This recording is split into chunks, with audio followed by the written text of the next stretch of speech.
Morning प्यारे बच्चों। मैंने बताया था कि आज फिर मैं आपको भूमंडलीकृत विश्व का बनना the making of a global world के बारे में बताऊंगा। और कल हम लोगों ने पढ़ा था the role of technology in the globalisation. The role of technology in the globalisation आपको याद होगा। आपने देखा होगा कि किस तरह तकनीकी ने वैश्वीकरण में बहुत भारी योगदान दे दिया। और उसी के तहत जैसे कल बताए थे मांस वाली बात कि कैसे कन्वेयर बेल्ट पर लोग क्या करते थे, कन्वेयर बेल्ट के माध्यम से वो मांस को काट कर और कहाँ तक क्या करते थे, उसको पैकेटिंग करते थे, भेजते थे, जिसका मांस व्यापार एकदम अच्छा हो गया था, सस्ता हो गया था। उसी तरह आप देखोगे उसी के तहत देखते हुए एक व्यक्ति थे जिनका नाम था हेनरी फोर्ड। हेनरी फोर्ड उसने असेंबली लाइन शुरू किया। डेट्रॉइट में उन्होंने कार उद्योग की स्थापना की थी। तो उन्होंने क्या देखा असेंबली लाइन में कि अगर एक जगह अगर एक ही कार्य किया जाए और फिर दूसरा कार्य दूसरे को दे दिया जाए कन्वेयर बेल्ट पर, तो क्या होगा, काम आसानी से आसान हो जाएगा और इस तरह प्रोडक्शन भी होगा और एक व्यक्ति केवल एक ही कार्य करेगा असेंबली लाइन प्रोडक्शन में। ये क्लियर हो गया आप लोगों को ना कि असेंबली लाइन प्रोडक्शन में एक जगह पर जैसे मान लो अब कार का कोई नट बाल्टी ये करना है, उसको कर दिया, आगे टायर लगा दिया और ऐसे करते ही वो माने किसी को अगर एक व्यक्ति काम रोक देगा तो फिर क्या हो जाएगा, सारा काम रुक जाएगा। इसलिए इस प्रकार प्रोडक्शन में वृद्धि हो गई। अब देखो जब प्रोडक्शन में वृद्धि हो गई तो जानते ही हो भाई व्यापार का प्रवाह होगा ना। जैसे मैं बताया था आप लोगों को कि व्यापार का प्रवाह, पूंजी का प्रवाह और क्या श्रम का प्रवाह, इनके कारण से flow of capital, flow of trade and flow of labour जो है इसमें अपना महत्वपूर्ण भूमिका निभा रहा था। अब आ गया द 19th सेंचुरीज 1815 1914। इसमें क्या हुआ, अब इसमें आप देखोगे world economic take shape late 19th century's colonisation. अब जब व्यापार बढ़ा तो भाई सामान तो बेचने पड़ेंगे। परिणाम क्या हुआ कि लोगों ने, अन्य देशों ने अपनी अर्थव्यवस्था को बढ़ाने के लिए दूसरे देशों से कच्चा माल लाना शुरू कर दिए और अपने माल को, जो तैयार माल था तो बेचना जरूरी था ना भाई, तो इसलिए उन्होंने क्या कर दिया, माल को बेचने के लिए अब धीरे धीरे दूसरे देशों पर कब्जा करना शुरू कर दिए। और आप जानते हो जैसे बताया था ग्लोबलाइजेशन, उस तरह था कोलोनियलाइजेशन, उपनिवेशीकरण। माने जब कोई देश का अपने कमजोर देशों पर कब्जा जमाना शुरू कर देता है और वहाँ अपनी अर्थव्यवस्था को स्थापित करना शुरू कर देता है, उसको हम कोलोनियलाइजेशन के नाम से जानते हैं। ये क्लियर हो गया आप लोगों को। और इस तरह से देखोगे उस समय एशियाई कंट्रीज, जो अफ्रीकी कंट्रीज थे, अफ्रीकी देश, एशियाई देश, यहाँ पर बहुत ही क्या थी, गरीबी थी, विकास नहीं हुआ था। वहाँ पर इन देशों ने कब्जा जमाना शुरू कर दिया। विकसित राष्ट्रों, यूरोपीय राष्ट्रों ने, जैसे स्पेन था, पुर्तगाल था, फ्रांस था, ब्रिटेन था, ये सब कब्जा जमाना शुरू कर दिया। और ताजुब की बात यह है, आप देखोगे कि 1885 में लोगों ने क्या करना शुरू कर दिया कि एक जगह बैठकर बर्लिन में बैठ करके और क्या कर दिए, division, paper division of Africa, Africa का पेपर डिवाइडेशन कर लिए कि इधर हम क्या करेंगे, अपना उपनिवेश रखेंगे, उधर हम अपना उपनिवेश रखेंगे। इस तरह उपनिवेशों का विकास होना शुरू हो गया। और इसी समय अब देखोगे अगला पॉइंट इसमें दिया हुआ है, रिंडर पेस्ट और द कैटिल प्लेग। और देखो जब हम आक्रमण करेंगे किसी देश पर, को कब्जा जमाएंगे तो उसमें बहुत सी चीज़ें होती हैं, अस्त्र शस्त्रों की भूमिका होती है, लेकिन इसमें बीमारियों ने भी महत्वपूर्ण भूमिका निभाई। अफ्रीका में जाकर देखोगे, मध्य सेंट्रल जो अफ्रीका था उन क्षेत्रों में देखोगे वहाँ के ज़मीन तो ज़्यादा थी, जनसंख्या कम थी और लोग टोटली डिपेंड अपॉन नेचर, एकदम किस पर डिपेंड थे, कृषि पर डिपेंड थे, खनन पर, खनन समझो वो भी, या क्या कहोगे उनकी ज़िंदगी जो थी नोमैडिक लाइफ जैसी थी, पशुपालन किया करते थे। अब वहाँ पर धीरे धीरे इन्होंने कब्जा करना शुरू कर दिया। और जब कब्जा शुरू हो गया तो समस्या ये आई कि अब वहाँ के लोग भाई क्या कर सकते थे, पशुपालन नहीं छोड़ सकते थे, कृषि नहीं छोड़ सकते थे, क्योंकि उसी से उनका भरण पोषण हो जाता था। अब निर्भर थे बेचारे, ज़्यादा कुछ चाहिए नहीं, आवश्यकताएं भी नहीं थी। और अंग्रेजों का क्या था भाई, मजदूर चाहिए था। अब क्या होगा, तो अंग्रेजों ने तो वहाँ का कब्जा कर ही लिया था। और उन्होंने एक नियम बनाया कि भाई ज़मीन पर या पशुओं पर अगर 4 भाई है तो उसमें से केवल एक भाई का ही हिस्सा होगा, और भाइयों के क्या करना पड़ेगा, अन्य जगह काम करें। दूसरी बात कि जमीन का, भूमि का टैक्स देना पड़ेगा, वो भी टैक्स कैसे, रुपयों में देना पड़ेगा, मौनिक रूप में देना पड़ेगा, मुद्रा के रूप में देना पड़ेगा। और ये लोग जो हैं मुद्रा के रूप में लेंगे तो भाई मुद्रा के लिए भाई नौकरी करनी पड़ेगी। और सबसे बड़ी बात ये हो गई, उसी समय आप देखोगे कि इटालियन सैनिक जो थे एस्ट्रिया पर आक्रमण करना शुरू कर दिए, और उनके भरण पोषण के लिए एशिया से पशु आते थे। और उन पशुओं में एक बीमारी थी जिसका नाम था रिंडर पेस्ट, कैटिल प्लेग था। वह कैटिल प्लेग का नाम आपने सुना होगा, जैसे मैंने कोरोना देखा कि कितने लोग मारे गए, उसी तरह उस समय कैटिल प्लेग फैल गया। और देखते देखते उस बीमारी से अफ्रीका के बहुत से पशु जो है मर गए, 90% पशु मर गए। जो बचे थे उस पर ब्रिटेन वालों ने क्या कर लिया, कब्जा जमा लिया, और विवश होकर उन्हें कार्य करना पड़ा। उसी तरह देखोगे एक और सिस्टम शुरू हुआ, और उस सिस्टम का नाम था रिंडर पे indenture labour migration from India, indenture labour migration from India. अब देखोगे कि एक व्यवस्था चली जिसको हम लोग क्या कहते हैं, इंडेंचर लेबर, अनुबंधित श्रम। और indenture labour is also called कि न्यू स्लेव सिस्टम, नई दास प्रणाली आ गई है, लोगों को दास बनाने का ये सिस्टम।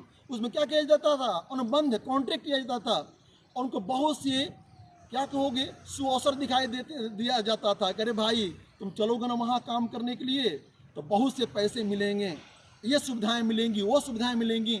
और हमारे भारतीय लोगों को, विशेषकर बिहार के लोगों को, पूर्वी उत्तर प्रदेश के लोगों को, तमिलनाडु के लोगों को, मध्य इंडिया के लोगों को, आपको कहाँ त्रिनिडाद, मॉरिशस, आप जो सुने होंगे वेस्ट इंडीज, उन सब क्षेत्रों में ले जा कर के काम कराना शुरू कर दी।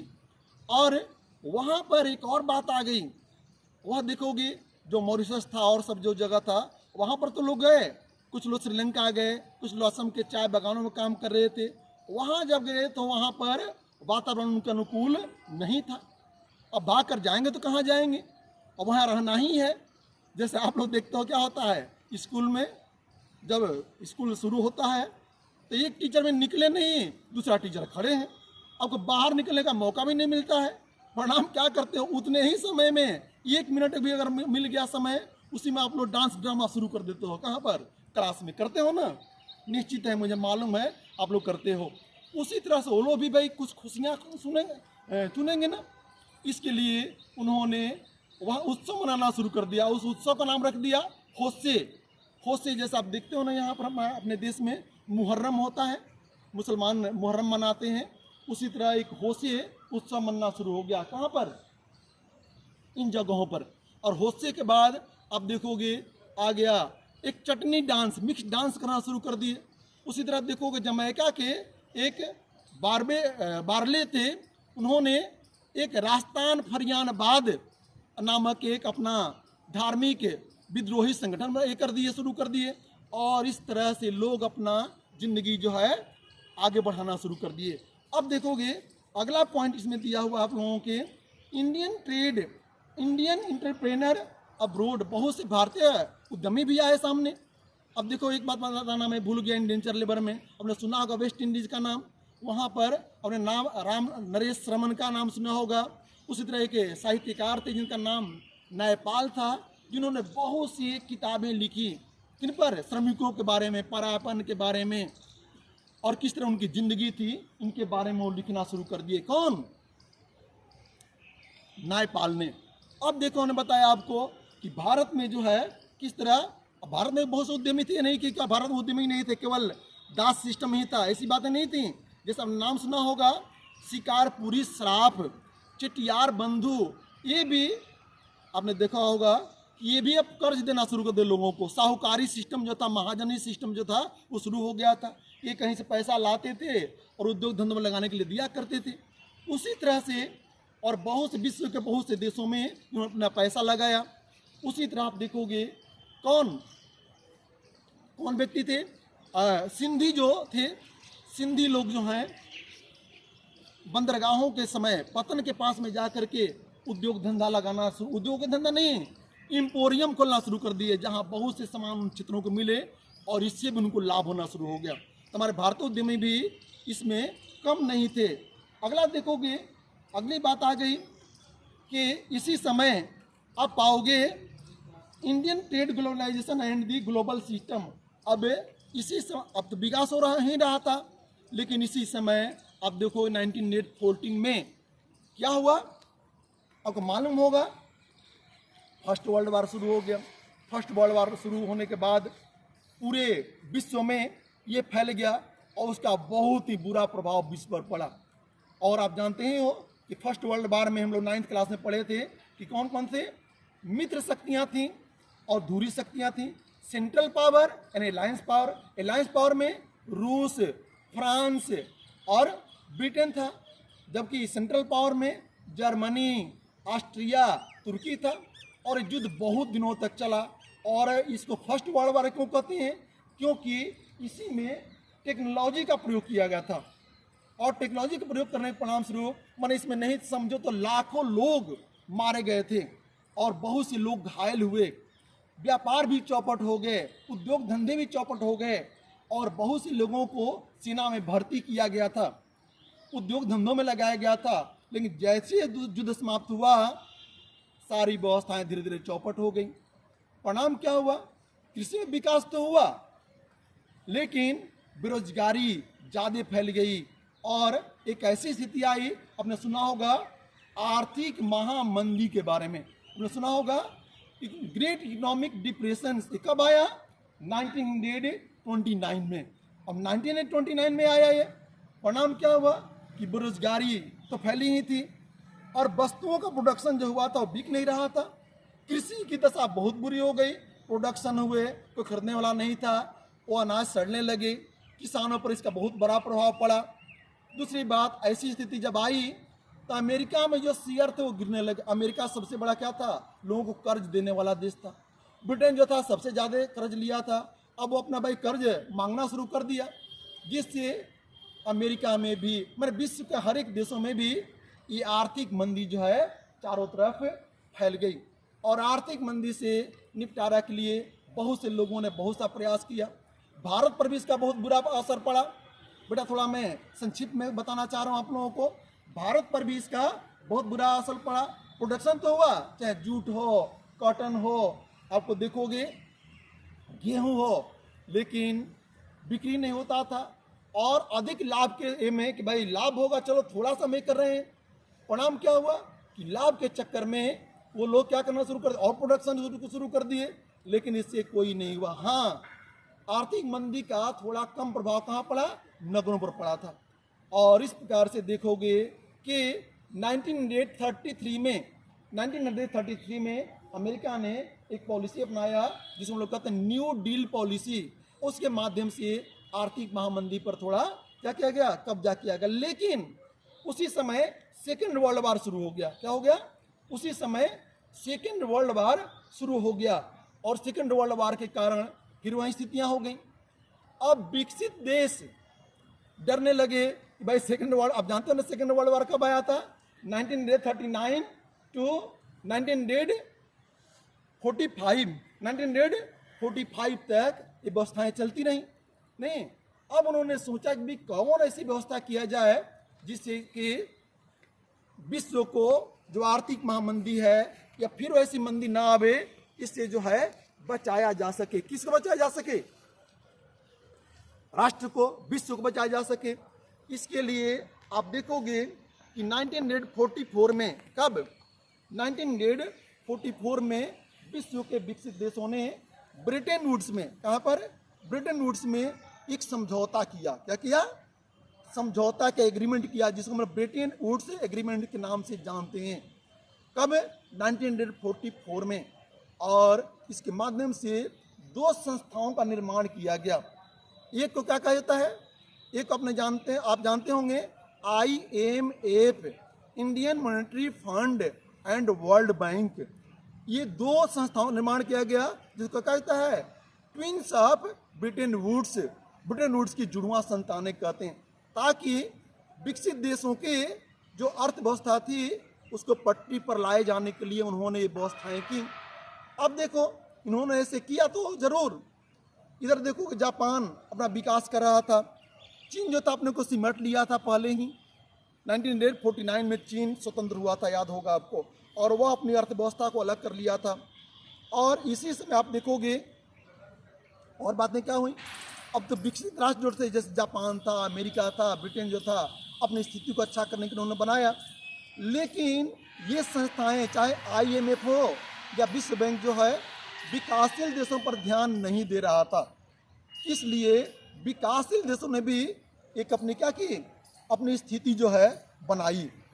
क्या बनाई भाई, उन्होंने G77 नामक संस्था की स्थापना कर दी। अब G77 में देखोगे मैंने उनका क्या था भाई कि, और आप जानते हो कि विकासशील देश जितने भी थे वो किसका अधीन थे, ब्रिटेन के अधीन थे। अमेरिका को जो कॉलोनाइजेशन हुआ था उन्वेषवादी स्थितियाँ थी, लेकिन फर्स्ट वर्ल्ड वार के बाद ये धीरे धीरे अपने को स्वतंत्र करने लगे। तो ऐसी स्थिति को हम लोग क्या कहते हैं, डीकोलोनाइजेशन के नाम से जानते हैं, उपनिवेशीकरण के नाम से जानते हैं। समझ में आ गया। और बहुत से देश स्वतंत्र हो गए, बहुत से देश अभी स्वतंत्र नहीं हुए थे। अब देखो G77 में विकासशील देशों का एक समूह था जिसको हम नियोन भी कहते हैं। क्या कहते हैं, नियोन भी के नाम से भी जानते हैं, ठीक है ना, न्यू इंटरनेशनल इकोनॉमिक ऑर्गेनाइजेशन के नाम से इसको हम जानते हैं। और इन्होंने अपना प्रस्ताव रखा कि भाई जितने भी हमारे कच्चे माल हैं, कच्चे माल पर किसका अधिकार होना चाहिए, किसका होना चाहिए, हम लोग का अधिकार होना चाहिए, जो कि विकसित देशों का था। और जो हमारा कच्चा माल है वो विश्व के बाजारों में भी बिकनी चाहिए, नहीं केवल हम आपका सामान लेंगे आप मेरा सामान नहीं लीजिएगा, ऐसी बातें नहीं होनी चाहिए, तो नहीं करें। और तीसरी बात, उसका उचित मूल्य भी मिले, उचित मूल्य भी मिले। और सबसे बड़ी बात कि हम जो प्रोडक्शन कर रहे हैं वो भी आप खरीदिए, तब आपका खरीदेंगे। ऐसे तो क्या हो जाएगा, हम मुश्किल में पड़ जाएंगे, आपको लाभ ज़्यादा होंगे हमको नहीं होंगे। इस तरह से ये नई आर्थिक प्रणाली भी सामने आ गई। अब देखो अब ब्रिटेन वुड्स के बाद क्या हुआ, जैसे कि हमने बताया आपको अभी कि अब विकासशील देश भी अपने को मजबूत करना शुरू कर दिए थे। अब इन लोगों की पकड़ भी ढीली होती जा रही थी।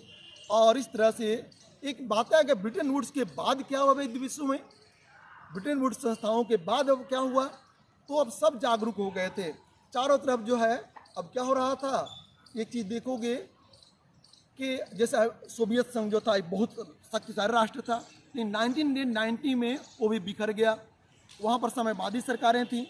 परिणाम क्या हुआ कि अब एक बात सामने आ गई, आप देखोगे वो कौन सी बात थी भाई, कि अब बहुराष्ट्रीय कंपनियां भी आने लगी, अब नई आर्थिक व्यवस्थाएं शुरू हो गई। कब, 1991 के बाद आप देखो भारत में भी प्राइवेटाइजेशन, लिबरलाइजेशन, ये बातें शुरू हो गई। और परिणाम ये हुआ कि एक एक्सचेंज सिस्टम था, आप जानते हो विनिमय दर, एक्सचेंज सिस्टम था यहाँ पर। और there are two type of exchange system, विनिमय दर भी दो तरह के थे, एक स्टैटिक एक्सचेंज सिस्टम रेट और एक था फ्लोटिंग एक्सचेंज रेट, माने स्थिर विनिमय दर।